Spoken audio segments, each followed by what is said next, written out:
Assalamualaikum warahmatullahi wabarakatuh. Innal hamdalillah nahmaduhu wa nasta'inuhu wa nastaghfiruh wa na'udzu billahi min syururi anfusina wa min sayyiati a'malina may yahdihillahu fala mudhillalah wa may yudlil fala hadiyalah. Asyhadu an la ilaha illallah wahdahu la syarikalah wa asyhadu anna Muhammadan abduhu wa rasuluh. Allahumma salli wa sallim wa barik ala nabiyyika wa rasulika Muhammadin wa ala alihi wa sahbihi wa man tabi'ahum bi ihsanin ila yaumiddin. Amma ba'du fa inna asdaqal hadithi kitabullah wa khairal hadi hadyu Muhammadin sallallahu alaihi wasallam wa syarrul umuri muhdatsatuha fa inna kulla muhdatsatin bid'ah wa kulla bid'atin dhalalah wa kulla dhalalatin finnar. Ma'asyiral muslimin, jamaah yang dirahmati oleh Allah Subhanahu wa taala. Alhamdulillah pada malam hari ini kita masih diberikan kesehatan, kesempatan, waktu luang oleh Allah Subhanahu wa taala sehingga pada malam hari ini kita bisa bersama-sama melaksanakan salah satu kewajiban kita sebagai seorang muslim adalah mendirikan atau melaksanakan sholat maghrib secara berjamaah.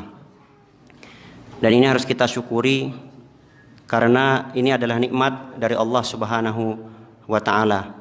May yahdillah fala mudhillalah. Siapa yang Allah beri hidayah, petunjuk, maka tidak akan ada yang bisa menyesatkannya. Sebaliknya, wa may yudlil fala hadiyalah. Siapa yang Allah sesatkan, maka tidak akan ada yang bisa memberikan dia petunjuk. Walaupun seorang nabi, hatta seorang nabi SAW tidak bisa memberikan hidayah, petunjuk kepada siapapun. Dan kita mendapatkan hidayah, petunjuk, mendirikan, bisa melaksanakan sholat, berzikir, berdoa. Ini adalah pemberian, karunia, anugerah dari Allah Subhanahu wa taala, dan kita sebagai hambanya harus selalu mensyukuri hal ini. Kemudian salawat serta salam semoga selalu tercurahkan kepada yang mulia Nabi besar Muhammad sallallahu alaihi wasallam, juga salawat kepada para sahabatnya, keluarganya, istri-istrinya, dan umatnya yang mengikuti jalannya sampai hari kiamat kelak. Ma'asyiral muslimin, jamaah yang dirahmati oleh Allah Subhanahu wa taala, pada malam hari ini kita atau kami akan menyampaikan suatu tema. Yang tema ini pernah disampaikan oleh guru kami Ustadz Fadlan Fahamsyah hafizahullah taala di salah satu kegiatan, yaitu tema tentang menjadi insan yang diberkahi. Bagaimana karakter atau karakteristik seorang manusia yang diberkahi oleh Allah Subhanahu wa taala. Dan semoga apa yang kita sampaikan ini nanti menjadi tambahan motivasi bagi kita semuanya, khususnya kami sendiri, agar semakin giat, semakin semangat, semakin ikhlas menjadi manusia yang bermanfaat. Ma'asyiral muslimin, jamaah yang dirahmati ilmu. Ini penting karena jangan sampai kita ini mengharamkan sesuatu yang Allah halalkan, atau sebaliknya menghalalkan sesuatu yang Allah haramkan. Kalau enggak ada ilmu, maka kita nanti bisa terjebak ke sana. Sesuatu yang boleh, yang halal, malah kita terlihat atau seperti mengharamkannya. Itu pentingnya ilmu di Allah Subhanahu wa taala. Jadi keberkahan itu datangnya dari Allah Subhanahu wa taala. Oleh karena itu, kalau ingin suatu keberkahan, mintanya kepada Allah, karena berkah itu datangnya dari Allah.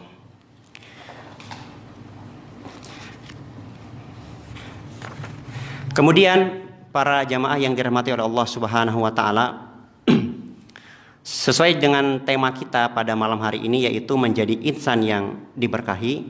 Ada satu ayat yang ini nanti akan yang dibahas di sini di makalah ini oleh Ustadz guru kita semuanya, yaitu surat Maryam ayat 31.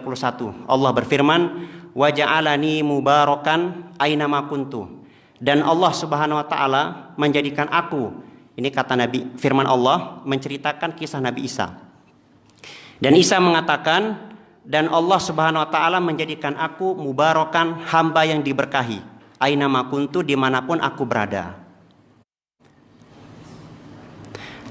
Ayat ini ditafsirkan oleh para ulama ulama tafsir, misalnya Al-Qurtubi, kemudian Ibnu Katsir dan yang lainnya, mengatakan bahwasanya maksud dari ayat ini adalah orang yang diberkahi itu memiliki 3 sifat yang utama, 3 karakteristik yang utama. Yang pertama adalah mereka adalah mualliman lil khair. Mereka adalah pengajar kebaikan, guru, pendidik, murabbi. Jadi orang-orang yang mengajarkan kebaikan ini termasuk salah seorang atau golongan yang diberkahi oleh Allah Subhanahu wa taala. Itu yang pertama. Kemudian yang kedua, kata Imam Ibnu Katsir, yaitu adalah nafa'an, orang yang banyak memberikan manfaat. Orang yang banyak memberikan manfaat kepada yang lain. Kemudian kata Imam Ibnu Katsir, yang ketiga adalah orang yang diberkahi itu amiron bil ma'ruf wa nahyan anil munkar, yaitu orang yang menyuruh kepada al ma'ruf, kebaikan, dan mencegah dari kemungkaran. Kemudian Al-Imam Al-Qurtubi ini menambahkan orang yang selain yang 3 tadi, orang yang diberkahi juga adalah orang yang menolong orang lain yang terzolimi. Nah, jadi kalau kita simpulkan, maka tidak jauh dari ketiga atau keempat kategori ini, orang yang diberkahi oleh Allah Subhanahu wa taala. Pertama adalah mualliman lil khair, pengajar kebaikan. Kemudian nafa'an, orang yang selalu memberikan manfaat. Kemudian yang ketiga adalah amiran bil ma'ruf wa nahyan anil munkar, orang yang menyuruh kepada al ma'ruf dan mencegah dari al munkar. Kemudian ditambah oleh Al-Imam Al-Qurtubi, yaitu orang yang selalu menolong orang yang terzolimi. Kemudian Syekh Abdurrahman As-Sa'di juga menuturkan bahwasanya orang yang diberkahi sebagaimana ayat yang tadi, wa ja'alani mubarakan aina ma kuntu, itu juga mirip tafsirannya, mirip, yaitu orang yang mengajarkan kebaikan, menyeru umat kepada kebaikan serta mencegah kemungkaran. Kemudian orang yang berdakwah kepada Allah Subhanahu wa taala baik dengan perkataan ataupun perbuatannya. Maka mereka itulah orang-orang yang mendapatkan keberkahan, dan berbahagialah orang-orang yang bersahabat atau punya sahabat yang punya karakter seperti tadi, yaitu dia adalah orang yang mendapatkan keberkahan. Kalau kita simpulkan dari tadi 3 ulama tafsir itu, maka kesimpulannya kata guru kita Ustadz Fadlan di sini ada 3. Yang pertama adalah orang yang diberkahi, pertama adalah para pengajar kebaikan. Nah, ini sifat utama. Sifat utama orang yang diberkahi adalah selalu mengajarkan kebaikan. Ya, dia akan memberikan pencerahan kepada orang-orang yang hatinya sedang gelap, atau memberikan harapan bagi orang-orang yang putus impiannya, putus asa. Maka disitulah perannya seorang yang memberikan pengajaran, pendidikan, kebaikan. Kemudian orang-orang yang membimbing manusia yang salah jalan. Jadi pengajar kebaikan, para dai yang mengajarkan kebaikan, yaitu tadi mereka menjadi wasilah pembimbing orang-orang yang tersesat jalan. Dan ini adalah sifatnya para nabi. Ya, jadi para nabi itu disifati mereka adalah orang-orang yang mensucikan manusia, meluruskan manusia, mengajak manusia kembali ke jalan yang lurus. Allah Subhanahu wa taala berfirman, laqad mannallahu 'alal mu'minina id ba'atsa fihim rasulan min anfusihim yatlu 'alaihim ayatihi wa yuzakkihim wa yu'allimuhumul kitab wal hikmah wa in kanu min qablu lafi dhalalim mubin. Sungguh Allah telah memberi karunia kepada orang-orang yang beriman ketika Allah mengutus di antara mereka seseorang rasul dari golongan mereka sendiri, yang membacakan kepada mereka ayat-ayat Allah, membersihkan jiwa mereka, dan mengajarkan kepada mereka Alkitab dan Al-Hikmah. Dan sesungguhnya sebelum kedatangan Nabi itu mereka adalah benar-benar dalam kesesatan yang nyata. Kemudian para jamaah yang dirahmati oleh Allah Subhanahu wa taala, Pengajar kebaikan itu ibarat air hujan yang datang setelah kemarau yang panjang. Ia datang dengan membawa harapan.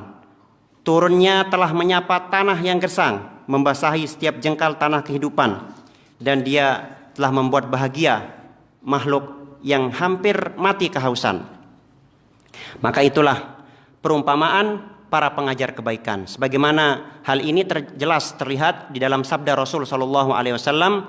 Rasulullah sallallahu alaihi wasallam bersabda, "Mathalu ma ba'athani Allah bihi minal huda wal ilmi kamathalil ghaithil katsiri asaba ardon fakana minha naqiyatun qabilatil ma fa'ambatatil kala'a wal ushbal katsira wa kanat minha ajadibu amsakanatil ma fanafa'allahu bihan nas fasharibu wasaqaw wa zara'u wa asabat minha ta'ifatan ukhra innama hiya kit'anun la tumsiku ma'an wa la tunbitu kal'an." Permisalan petunjuk dan ilmu yang Allah utus aku dengannya adalah bagaikan hujan yang mengenai tanah.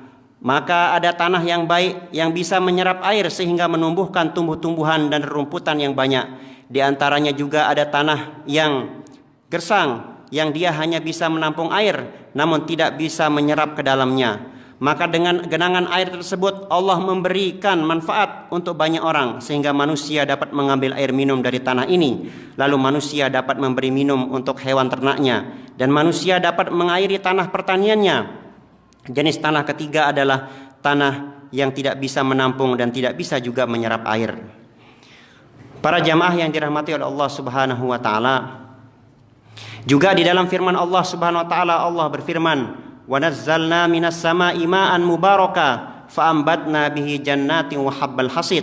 Dan kami turunkan dari langit itu air yang diberkahi, lalu kami tumbuhkan dengan air tersebut tanam-tanaman dan biji-bijian tanaman yang kemudian nanti dipanen.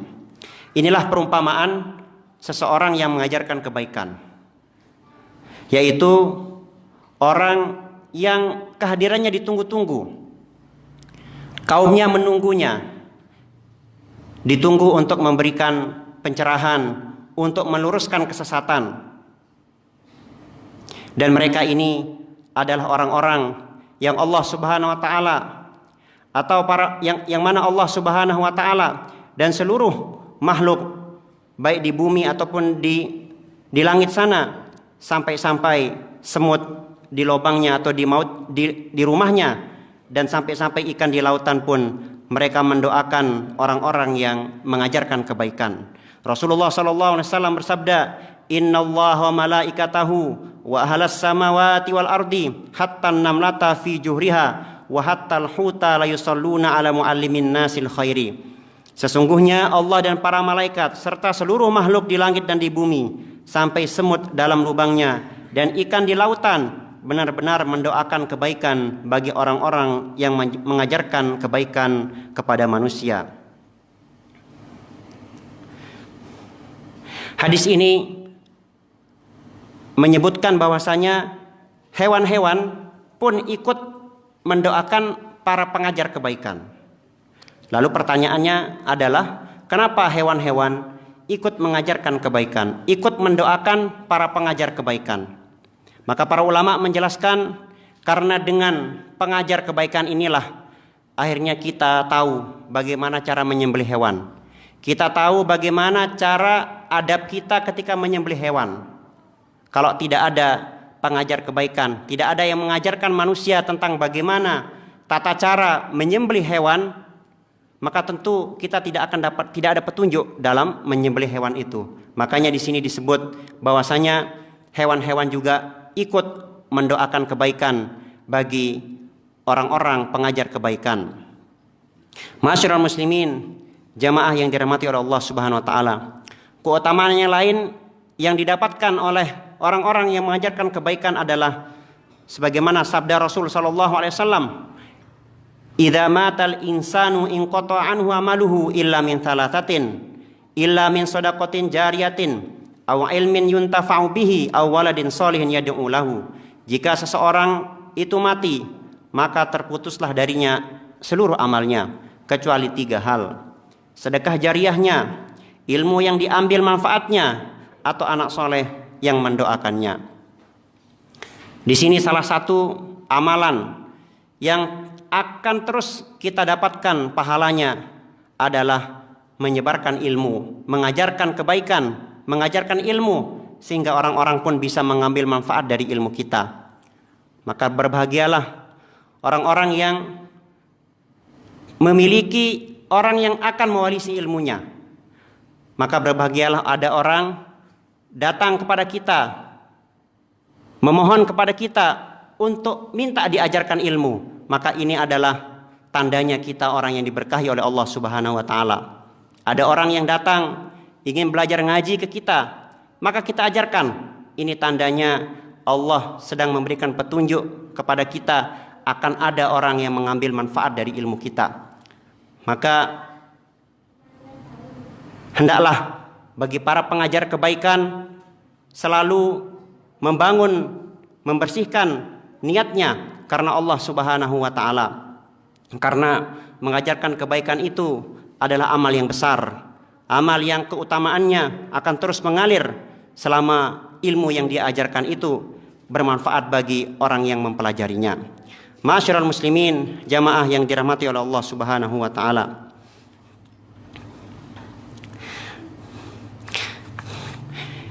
Al-Imam Asy-Syafi'i berkata, "Man arada dunya fa'alaihi bil ilmi." Siapa yang ingin menghendaki dunia maka hendaklah dia dengan ilmu. Wa man aradal akhirata fa'alaihi bil ilmi wa man aradahuma fa'alaihi bil ilmi. Siapa yang ingin akhirat juga dengan ilmu, dan siapa yang menginginkan dunia dan akhirat maka hendaklah dia berilmu. Jadi ilmu adalah kunci kebahagiaan dan suksesnya seseorang meraih sesuatu. Dia ingin dunia maka dia harus menguasai ilmu dunia. Dia ingin akhirat maka dia harus belajar bagaimana ilmu agar mendapatkan akhirat, mendapatkan surganya Allah Subhanahu wa taala. Dan disinilah peran para pengajar kebaikan yang menyebarkan ilmu, yang mana ilmulah nanti yang akan menerangi hati-hati manusia. Al-Imam Asy-Syafi'i juga berkata rahimahullahu taala, "Falaulal ilmu ma sa'idat rijalun wala uriful halalu walal haramu." Jika bukan karena ilmu, maka sungguh manusia tidak akan merasakan namanya kebahagiaan. Karena jikalau tidak tahu ilmu, maka yang halal dan yang haram kita tidak akan bisa mengenalnya. Maka disinilah peran seorang pengajar kebaikan. Dia akan menjelaskan kepada manusia mana hal-hal yang halal dan mana hal-hal yang haram. Sehingga dengan itulah manusia akan hidup bahagia, hidupnya diberkahi oleh Allah Subhanahu wa taala. Jadi ini adalah karakteristik seorang yang diberkahi oleh Allah Subhanahu wa taala yang pertama, yaitu dia adalah mualliman nas al khair, dia adalah orang yang mengajarkan kebaikan kepada manusia. Kemudian yang kedua, ciri orang yang diberkahi oleh Allah Subhanahu wa taala adalah orang yang selalu memberikan manfaat kepada umat manusia. Ini adalah sifat yang Rasulullah sallallahu alaihi wasallam bersabda, "Khairun nasi anfa'uhum linnas." Sebaik-baik manusia adalah yang paling bermanfaat bagi manusia yang lainnya. Di dalam sabda yang lain, Rasul juga bersabda, "Ala ukhbirukum bi khairikum min syarrikum?" Qala fasakatu faqala dzalika thalatha marratin faqala rajulun bala ya Rasulullah, akhbirna bi khairina min syarrina. Qala khairukum man yurja khairuhu wa yu'manu syarruhu wa syarrukum man la yurja khairuhu wa la yu'manu syarruhu. Kata Nabi SAW bertanya kepada para sahabatnya, "Maukah kalian aku beritahu orang yang terbaik dari yang terjelek di antara kalian?" Lalu beliau SAW mengulangi pertanyaan ini sebanyak 3 kali. Lalu seseorang sahabat bertanya, "Wahai Rasulullah, beritahulah kami tentang orang yang terbaik dari yang terjelek dari kami." Maka Rasulullah menjawab, "Orang yang terbaik dari kalian adalah orang yang diharapkan kebaikannya dan manusia aman dari keburukannya. Dan orang yang terburuk di antara kalian adalah orang yang tidak diharapkan kebaikannya dan manusia tidak aman dari keburukannya." Maka disinilah kita sebagai seorang mukmin harus memberikan manfaat bagi umat bagi manusia yang lainnya. Rasulullah SAW dalam hadis yang lain memberikan perumpamaan seorang mukmin yang diberkahi, yaitu seperti pohon kurma. Pohon kurma, apapun yang diambil darinya, semua ada manfaatnya. Beliau bersabda, "Mathalul mu'mini mathalun nakhlati, ma akhadta minha min syai'in nafa'aka." Perumpamaan seorang mukmin itu seperti pohon kurma, apapun yang engkau ambil darinya pasti bermanfaat bagimu. Ma'asyiral muslimin, jamaah yang dirahmati oleh Allah Subhanahu wa taala. Para ulama menjelaskan mengapa seorang mukmin yang bermanfaat itu diibaratkan seperti pohon kurma. Pertama adalah pohon kurma memiliki akar dan batang yang sangat kuat. Akarnya terhujam ke tanah dan batangnya tinggi ke atas. Ia sangat tangguh dan kokoh dalam menghadapi angin yang kencang. Berbeda dengan pohon-pohon yang lainnya yang mudah goyah jika terkena angin, bahkan mudah untuk tumbang. Maka seorang mukmin yang diberkahi, ia harus seperti pohon kurma, punya ideologi, akidah yang kokoh, tauhid yang kuat, tidak mudah tergoyahkan oleh rayuan-rayuan dunia. Batang yang menjulang menunjukkan kuatnya pribadinya sebagai seorang mukmin yang diberkahi oleh Allah Subhanahu wa taala. Rasulullah SAW bersabda, "Al-mu'minul qawiyyu khairun wa ahabbu ila Allah minal mu'minid dha'ifi wa fi kullin khairun." Nabi bersabda, mukmin yang kuat lebih baik dan lebih dicintai oleh Allah Subhanahu wa taala daripada mukmin yang lemah, dan pada keduanya ada kebaikan. Ma'asyiral muslimin, jamaah yang dirahmati oleh Allah Subhanahu wa taala. Itu pertama, mengapa Nabi SAW mengibaratkan orang beriman seperti pohon kurma, yaitu karena pohon kurma ini kuat, kokoh. Begitu juga kita seorang mukmin harus kuat akidahnya, harus kuat tauhidnya, prinsipnya harus kuat, sehingga kita pun tidak mudah goyah dengan rayuan-rayuan dunia ataupun panggilan-panggilan syaitan. Ma'asyiral muslimin, jamaah yang dirahmati oleh Allah Subhanahu wa taala. Kemudian yang kedua, mengapa Nabi memberikan permisalan seorang mukmin yang diberkahi seperti pohon kurma? Yang kedua, pohon kurma adalah pohon yang penuh barokah, sehingga setiap bagiannya bermanfaat dan bisa dimanfaatkan. Batangnya bisa untuk kayu, dan kayu itu nanti menjadi penopang bangunan. Daunnya bisa untuk atap, serabutnya bisa digunakan untuk tali, bahkan bijinya pun bisa dimanfaatkan. Demikian juga halnya kita sebagai orang yang beriman. Kita harus selalu dalam keadaan orang bisa atau kita bisa memberikan manfaat kepada orang yang lain, sekalipun kita ini sudah meninggal dunia. Dia juga orang beriman itu harus bermanfaat bagi saudaranya yang lain, berakhlak mulia kepada sesama mereka, dan selalu berusaha membantu mereka dengan ucapan dan perbuatan.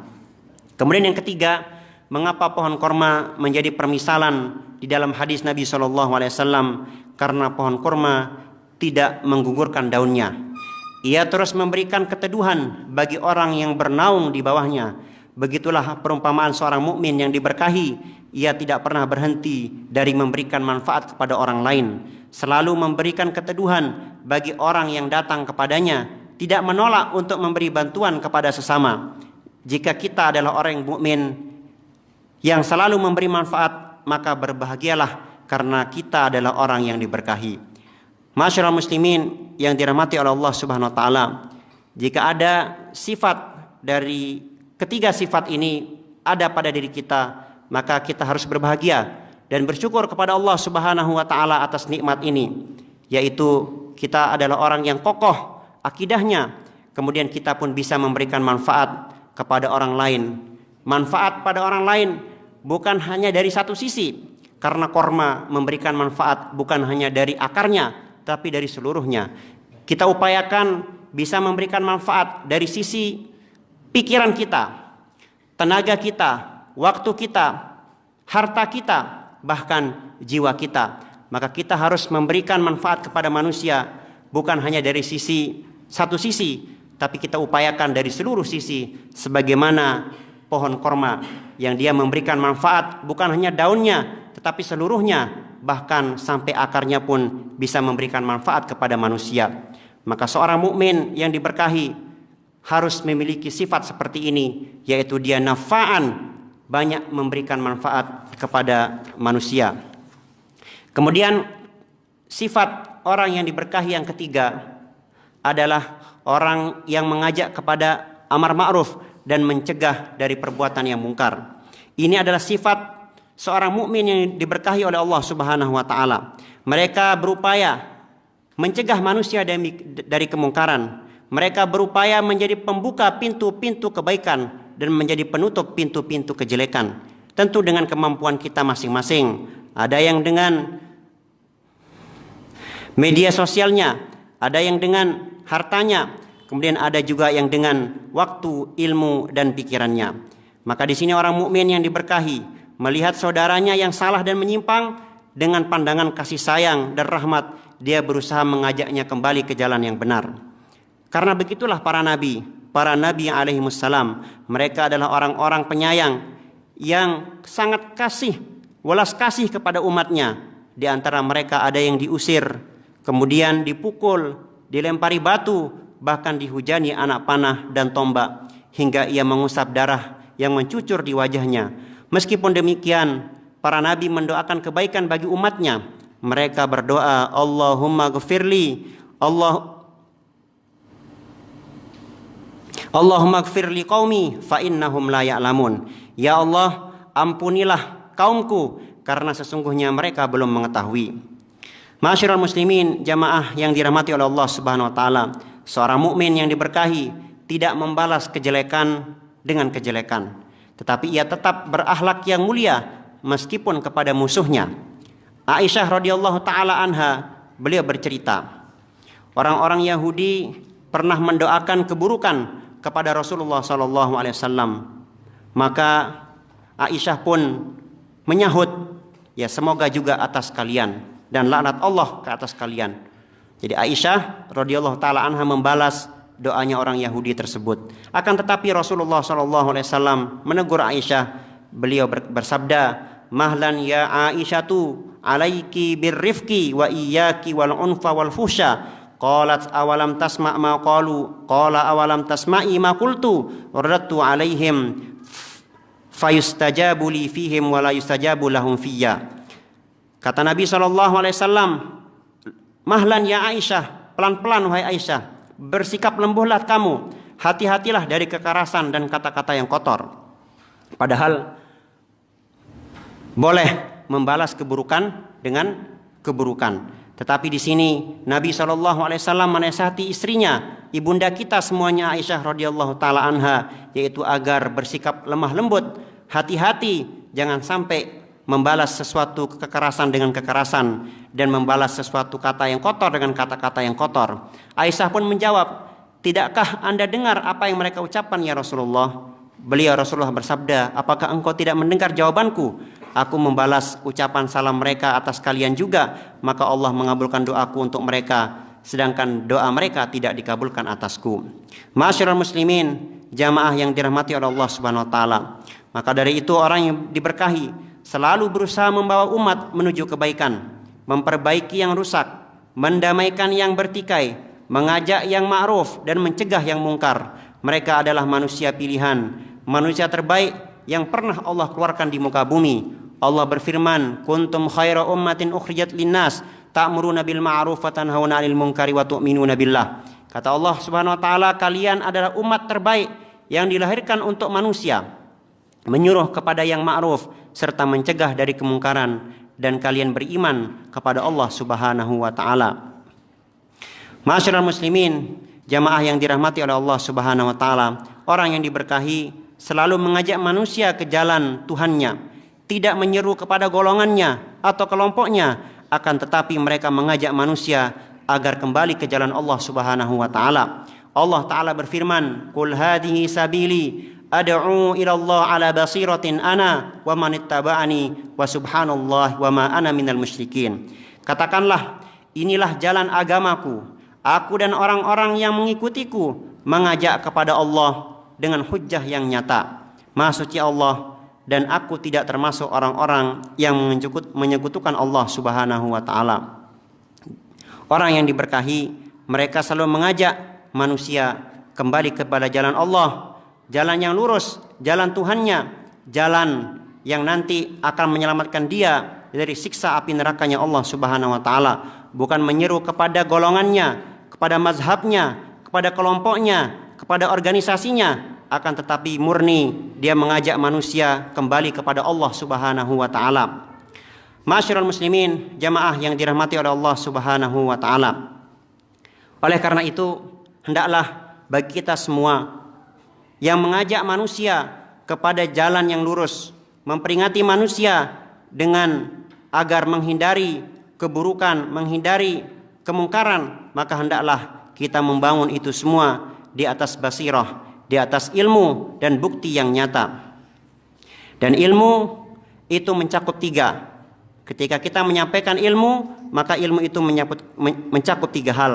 Pertama adalah mengetahui, berilmu tentang materi yang akan disampaikan.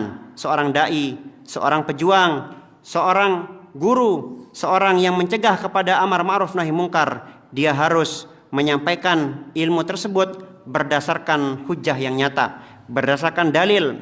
Jangan sampai dia ini salah dalam memberikan ilmu sehingga pun bukan kebaikan yang didapatkan melainkan kerusakan, sebagaimana kisah seseorang yang membunuh 99 nyawa, yang mana dia bertanya kepada seseorang dan orang itu pun menyarankan begini dan begini, dan orang itu pun membunuh nyawa yang ke-100-nya. Ma'asyiral muslimin, jamaah yang dirahmati oleh Allah Subhanahu wa taala. Inilah bahaya seseorang berbicara, memberikan fatwa tanpa ilmu. Kemudian yang kedua, ilmu yang harus diketahui oleh orang yang mengajak kepada ma'ruf dan mencegah dari yang mungkar, yaitu dia harus mengetahui betul selak-beluk orang yang akan dia dakwahi. Dia harus mengetahui karakternya, budaya mereka, karena dengan hal itu akan membantu dia untuk mudah dalam menyampaikan ilmu yang dia miliki. Kemudian yang ketiga, seorang yang menyampaikan amar ma'ruf nahi mungkar, dia harus mengerti metode yang tepat untuk yang akan dia sampaikan kepada umatnya, kepada orang yang dia dakwahi. Yaitu karena dengan menggunakan metode yang tepat, metode yang baik, itulah nanti yang akan membantu dia untuk menyampaikan ilmu yang dia miliki. Oleh karena itu, para jamaah hadirin yang dirahmati oleh Allah Subhanahu wa taala, selain berilmu, seorang yang diberkahi harus menjadi teladan dalam kebaikan. Dia harus mendapatkan pahala seperti pahala orang yang berjalan di atas jalan yang dia ajarkan. Dalam hal ini, Rasulullah SAW bersabda, "Man sanna fil islami sunnatan hasanatan, falahu ajruha wa ajru man amila biha ba'dahu min ghairi ayyan qusa min ujurihim syai'un, wa man sanna fil islami sunnatan sayyi'atan kana alaihi wizruha wa wizru man amila biha min ba'di min ghairi ayyan qusa min auzarihim syai'un." Siapa yang mencontohkan sunnah, kebiasaan yang baik, ibadah yang baik di dalam Islam, maka baginya pahala dan pahala orang-orang yang mengerjakan sunnah tersebut setelahnya, tanpa mengurangi pahalanya sedikit pun. Dan barang siapa yang memberikan contoh sesuatu yang buruk, sunnah yang buruk di dalam Islam, maka baginya dosa dan dosa orang yang mengerjakan sunnah yang buruk tersebut setelahnya, tanpa mengurangi dosa-dosanya sedikit, tanpa mengurangi dosa-dosa sedikit pun pelakunya. Ma'asyiral muslimin, jamaah yang dirahmati oleh Allah Subhanahu wa taala. Maka dari itu, seorang yang diberkahi, dia harus memberikan contoh-contoh yang baik, contoh-contoh teladan yang baik. Dia harus menjadi pelopor di dalam menjalankan suatu kebaikan, sehingga orang-orang pun akan mengikuti kebaikan dia tersebut. Ma'asyiral muslimin, jamaah yang dirahmati oleh Allah Subhanahu wa taala. Itulah tiga karakteristik atau 3 sifat utama orang-orang yang diberkahi oleh Allah Subhanahu wa taala. Yang pertama adalah orang yang mengajarkan kebaikan.